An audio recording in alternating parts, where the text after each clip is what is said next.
કડકડતી ઠંડી અને તેજ પવન ફૂંકાઈ રહ્યો હતો. અચાનક એક અંડું ઘોંસલામાંથી ખસીને ચાલતી બસની છત પર આવી પડ્યું. બસમાં બેઠેલા મુસાફરો ગુસ્સામાં આવીને તે અંડું કુઠાવી બરફમાં ફેંકી દે છે. અંડું લોટતું ઠંડી બરફમાં જઈ પડે છે. રાત્રે તે બરફમાં જમાઈ જાય છે. સવાર થતાં જ સૂર્ય ઉગે છે.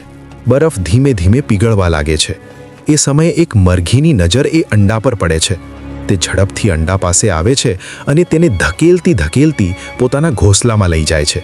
મરઘી તેને પોતાના પાંખોમાં છુપાવીને ગરમી આપે છે અને ખૂબ જ પ્રેમથી તેનું ધ્યાન રાખે છે. સમય પસાર થાય છે અને એક દિવસ અંડું તૂટી જાય છે. તેમાંથી એક નાનકડું ખૂબ જ ક્યૂટ બેબી ડાયનોસોર બહાર આવે છે. મરઘી તેને પોતાના બાળકની જેમ ઉછેરવા લાગે છે. ત્યારે જંગલમાંથી એક વિશાળ માતા ડાયનોસોર દોડતી આવી જાય છે અને પોતાના બાળકને પોતાની સાથે લઈ જાય છે. ઘોંસલામાં મરઘી એકલી રહી જાય છે અને શાંતિથી રડવા લાગે છે.